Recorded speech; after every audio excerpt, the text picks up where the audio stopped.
Alright, y'all. It is time to add our black backing. I added some, where is it? Oh, here it is. Some Bling It. It's abalone shell. It adds some sparkle to the resin. And I added some Pinata Black. And mixed it up, let it sit for a little bit. And you see, anybody who knows me knows I love glitter and sparkles. So I have not broken the seal. These are just like it was when we poured them and I walked away and let them cure. So this backing is not gonna leak down the sides. It's not gonna leak underneath. Remember I said, if you're gonna pour a backing, don't break the seal on your molds. So if you take a peek, you really want to see what it looks like, and you open it up early, you break that seal. When you pour your backing, it's going to leak down the sides and underneath on the front side where you don't want it. You'll be very sad if that happens. So leave it in there as hard as it is to do, so you're not tempted to, break that seal and mess it all up. So what I do is I just pour, and I'm just gonna pour some, let it do its thing while I pour the others. Just gonna let it spread out by itself. Make sure I have enough to go around, which I always do, usually have some left. And I'm gonna take my spatula and I'm just gonna push it out to the sides. This is not fully cured yet, but it's cured enough that I can put this backing on and it's gonna be fine. So I spread it all out. That was perfect. Don't need to really add any more. Same with this. Everything is out to the sides. See, resin will do all the work for you if you're a little patient. On these, I like to make sure that it's in every corner, no problem. Now, what I do with my leftover, I have little molds laying around that I will pour it in. I usually make little bookmarks. We can do that on this. Just add a little bit here. And with these bookmarks, like I said, the resin will do the work for you.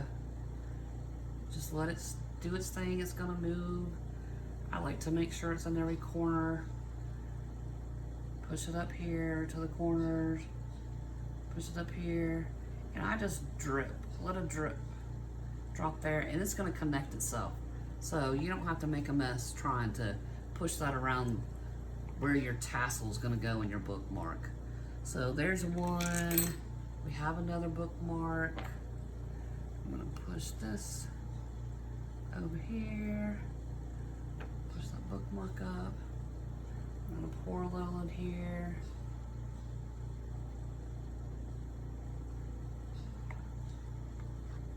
Gonna let it move on down. And once this is cured, I can put holographic stickers on there. I can put some letters on it. I can use acrylic paint and draw a design on it if I wanted to. Let's see, what else do I have laying around here that I can pour up? I know. Here's my little hearts. We'll move this. We can pour a few hearts with this. I love these hearts because you can, I like adding little gifts in my orders for my customers as a special little thank you. So I have keychains, I have bookmarks, I have these little hearts. People call these hearts a pocket hug. A little nice thing. You can do a bear. You can do all kind of stuff. And sometimes I just drizzle. I gotta fix this because this mold is not even. It's pushing all the resin up. Push you guys a little further. And then I'm gonna prop my mold up because it's hanging off of my canvas. So my resin is even. Okay. There you go.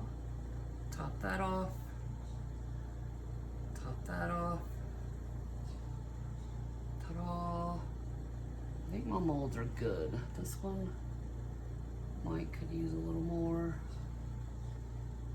Over there. My bookmarks are good. Okay. Now the rest of this, I'm just gonna pour right here. If it's not a full heart, that's fine, no big deal. Because some of these I add in as a design to my other resin. Okay, so there you go. There is black for the backing. I clean up my stick with a baby wipe. Ready to go again. There you go. All right, so let me put this over here out of the way. See all the sparkle? I did put black alcohol ink, but it's had enough time to off gas, so it's not gonna spark up. We're not gonna have any floofy, fluffy pyro moments. We want to avoid those. So now, like I did before, I'm going to bubble sit these.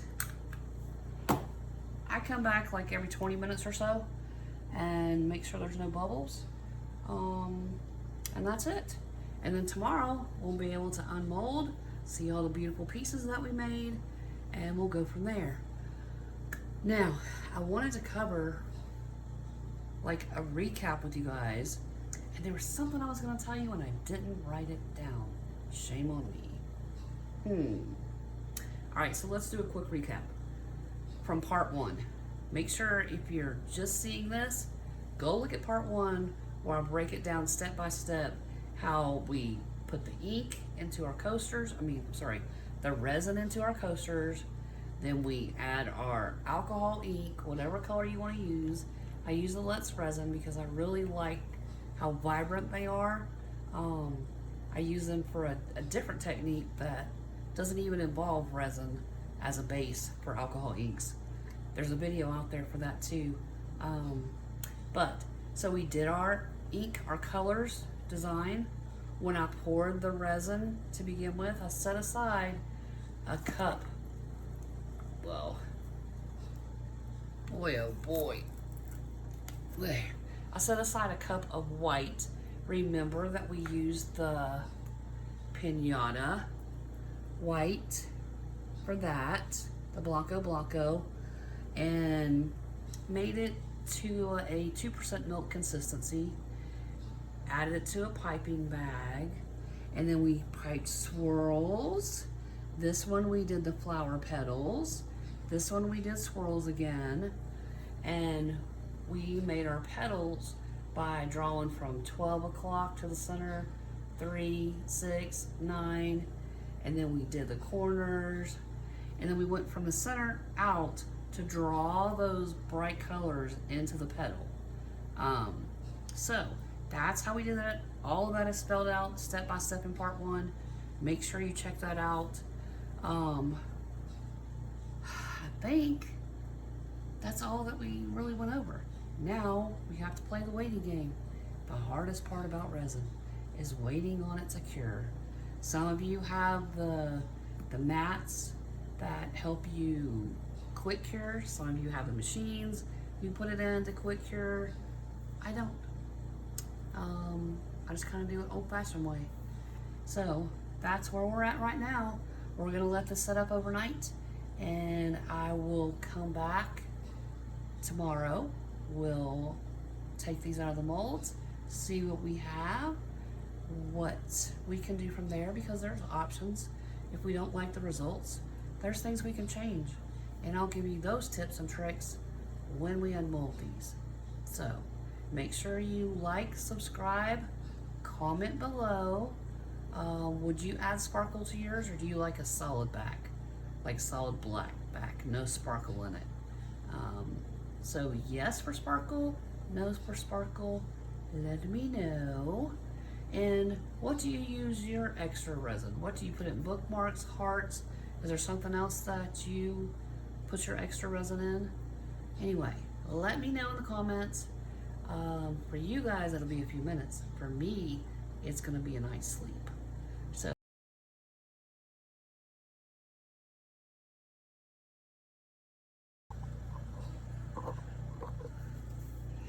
hey y'all, it is the next day. Excuse me. It is time to unmold. You can see I poured extras, and I remembered what I was going to tell y'all. If you don't have piping bags to do your white, you can use a sandwich bag. Put it in the corner of the sandwich bag, wrap it around to tie it down, or you can use just your stick, let it drip little flower petals around, make sure they're consistent and they're even. And what's the other thing? You could use a little spoon, you know, to do your little dots, make sure they're even and consistent. Now, what I forgot to tell you yesterday, and probably what we're gonna see in the ones that I swirled and put extra in the middle, is if you get a big thick clump when it's coming out, you need to thin it out. And the way you do that is you take your toothpick, whatever you use to draw your lines with, here's mine. But you can just do this. You want to thin that line out. You don't want to leave a glob there. Thin it out and it won't sink, because that will happen. You'll get it on the bottom because it was too thick, which means it's too heavy. So you need to thin that line, just draw it out so it's thinner. I forgot to link Pour Your Heart Out's video. I'm gonna fix that today. So that will be linked in part 1. The one where she does the like firework bloom. Beautiful. I'll link it in this one too. Now, let us see what we have. Ooh, look, these are still soft. All right, we can do these. I'm gonna leave these. See, they're still pliable. Wow, that's a shocker. All right, I'm gonna set these to the side. Now, here's a tip. If you're wanting to form shapes, say I want to make an arch for some other project I'm doing, this is the time to do that. I can lay it over the side of something, and gravity will help keep it that way, so it forms that arch or whatever I'm looking to do. So there's another little trick for you if you're wanting to make other things. Actually, if you pour a circle and you want to make, you've seen the bowls that people use. Ooh, come here. Well, that wasn't good. Get out of the way. You've seen the bowls that people make? That's what they do. When it's pliable like this, they unmold it and they put it inside the bowl. Or you can turn the bowl upside down and lay it over the bowl, and gravity, let gravity be your friend. That's what I always say. That's what I do with my dice. I flip my dice mold over so the resin is pulled down to the numbers that are on the cover. So I never have an issue and I don't have a big old bubble there. That's how you alleviate that too. All right, now on to what we really want to see. Let's start here. Separate. Remember when I told you guys, don't break the seal? This is what I'm talking about. See how it's open now? And you can see here how it's solid black and you can see white here? That means it's still sealed. And if I was to pour a top coat, it's not gonna go down the sides and underneath to the front of our project. So when I say don't break your seal, that's what I mean. And apparently I have resin. Let's do it this way. Wow. This will happen with too much heat too. So don't be a firebug like I was. Usually this mold is not, look at that. Y'all, this week, I tell you what, is like a week full of Mondays. I'm glad you're seeing this.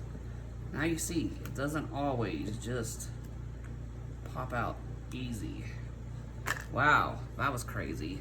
And I think because this is pliable still on the sides, and all I'm gonna do, you can cut this off. I have better scissors. I have some very good fabric scissors that I use to cut my resin with. It works amazing. So we'll cut that off, or you can pull it off, whatever you want. Anyway, let's see what it looks like underneath. You ready? What do you think? Got some little places there. I'm not sure what that's from. Maybe something was in my mold. But there you go. Very cute. I like it. Huh. All right. Put this one to the side. Yep. This is because my resin is not completely set yet. But that's okay. We're gonna take them out anyway because the bottom is set fine.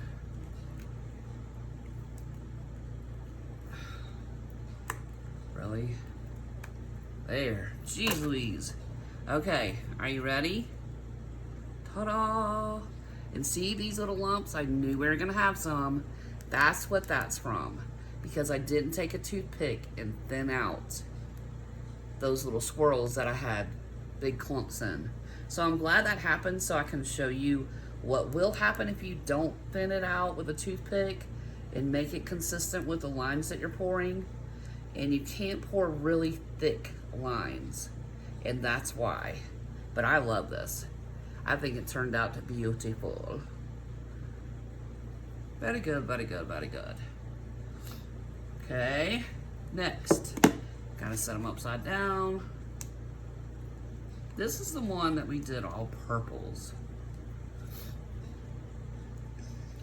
Lord. All right. There we go. Here we go. Just going to pop it off. All right, are you ready? This is our all purple one with the pink in the middle. What do you think? Beautiful. Kind of wishing I had done one with just a white background. But it's beautiful. I like the pink in the middle and the purple outside. What do you guys think?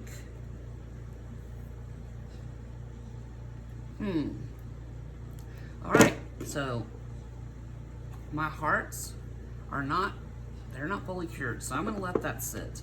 But you guys,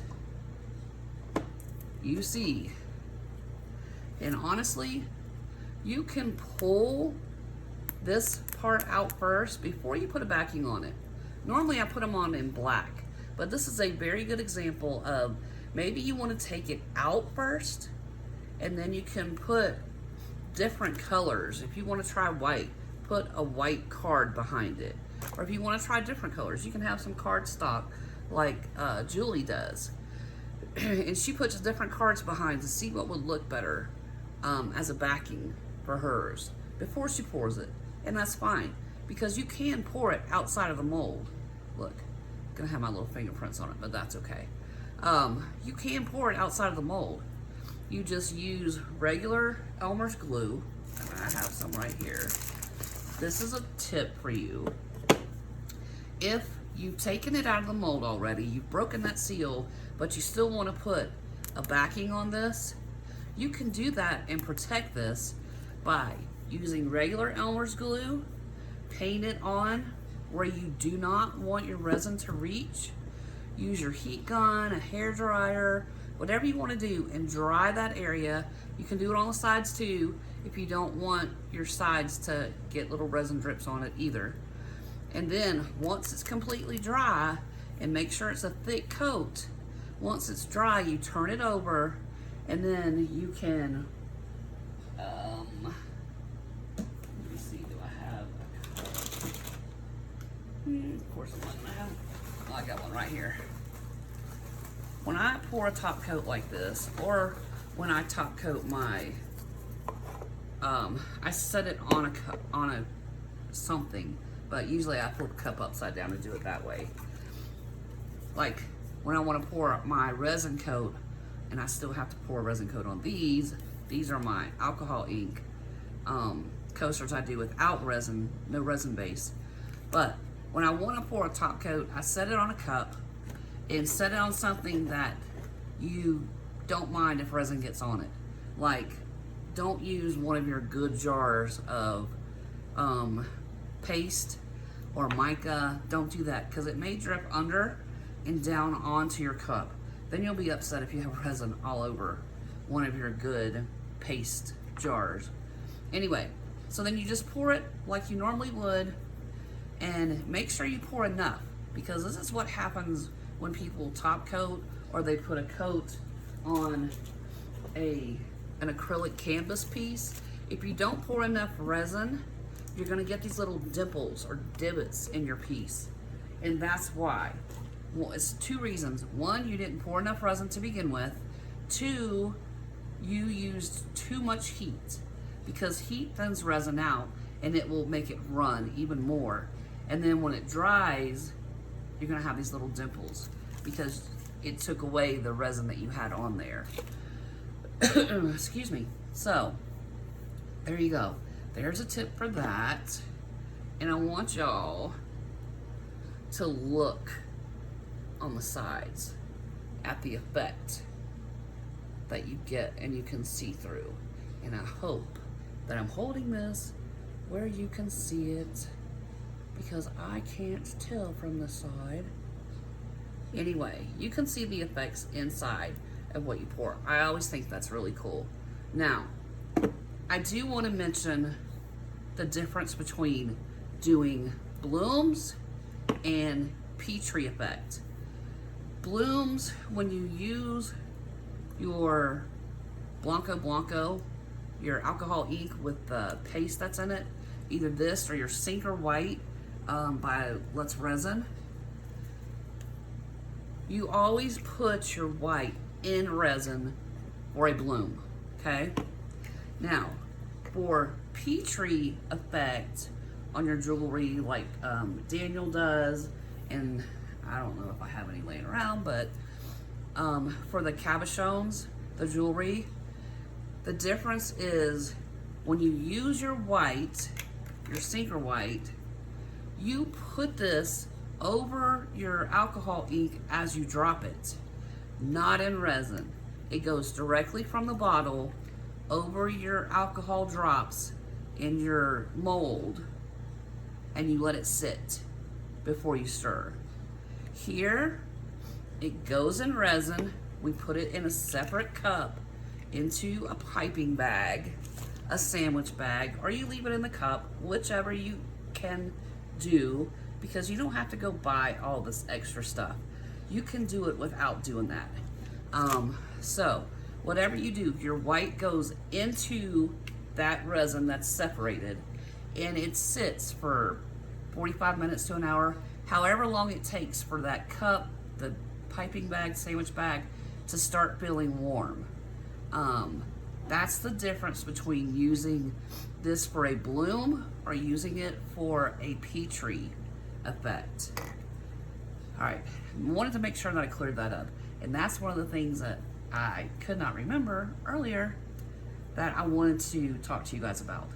Protect your back. You can use Liquitex. I don't have any, and I'm real big about not having to go out and buy all these things. Find a way that's more cost effective is my motto, because things are super tight right now. But we can still get the same effects and same protection from things around the house. That's my tip for the Elmer's glue. If you have Liquitex, great. You do the same thing as you would Elmer's glue. Paint it on, let it dry, use a heat gun or your hair dryer. If you use a heat gun, don't turn it on high, keep it on low. And then once your top coat is dry, you just peel that off and you have a smooth surface. You don't have any sanding to do, no drips to clean up, all ready to go. So I hope you guys learned something from this. Like I said, I kind of wish that I had done a white or just left this off. Either way, our bloom turned out good. I really like the effects. I'm glad we had some blobs to explain that. I love the effects from the side. That is all for our how-to blooms. Now, if you have something you're struggling with, you don't know how to do, or you just want to see a step-by-step how-to, leave me a comment below what that is. And maybe your idea will be featured in a future video. Until then, make sure you like, subscribe, and comment.